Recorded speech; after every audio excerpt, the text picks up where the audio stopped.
ময়দানে চলে আসি, কেননা আল্লাহ পাক রব্বুল আলামিন বলেছেন যতক্ষণ পর্যন্ত ওই মাহফিলে আমার বান্দা বান্দীরা থাকবে আমি আল্লাহ ঘোষণা করে দিলাম ওই বান্দা এবং বান্দির উপরে আমার অগণিত রহমতের সাকিনা বর্ষিত করব।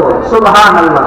সম্মানিত, আসলে সময় স্বল্পতা, এজন্য আমি যে আলোচনা বলতে চাচ্ছিলাম এর মূল পয়েন্ট হলো, যখন আল্লাহ পাক রব্বুল আলামিন এই যে ইতিমধ্যেই শুনেছেন যে ইসরায়েল আক্রমণ করেছে ফিলিস্তিনের উপরে, দেখেন কত হাজার হাজার মানুষ, তারা কত হাজার হাজার শিশু তারা অনাহারে কাঁদতেছে, আল্লাহ আল্লাহ বলে চিৎকার করতেছে, আল্লাহ আমাদের সাহায্য দেন।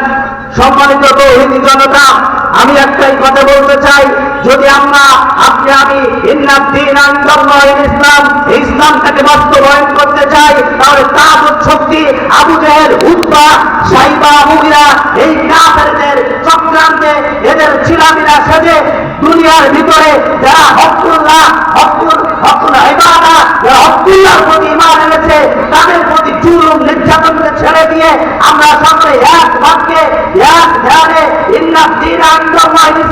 ইসলামের পথে চলে আসি, তাহলে আল্লাহ পাক রব্বুল আলামিনের রহমত এবং বরকত আমরা পাবো, ঠিক কিনা? সম্মানিত হাজিরিন, আজকে আমাদের এত গরম, বৃষ্টি হচ্ছে না, কেননা আমাদের হাতের কামাই, ঠিক কিনা? সম্মানিত উপস্থিতি, আসলে কথা বলার ছিল কিন্তু আসলে সময় স্বল্পতার কারণে বলতে পারলাম না। তো সম্মানিত হাজিরিন, আমাদের এই ঢাকাঘাট ট্রিনিটি সম্মিলিত এতিমখানা ও আফিকিয়া মাদ্রাসা আমি দায়িত্বে আছি, আমার জন্য দোয়া করবেন। আমার যে প্রাণীয় ছাত্র আছে তাদের জন্য দোয়া করবেন। আপনাদের সকলের জন্য দোয়া করি, আল্লাহ পাক রব্বুল আলামিন আপনাদের সকলকে জান্নাতের উচ্চ মাকাম দান করুন। আল্লাহুম্মা আমিন। আল্লাহ বলেন আল্লাহুম্মা আমিন। ওয়া আখিরানা আলহামদুলিল্লাহি রাব্বিল আলামিন।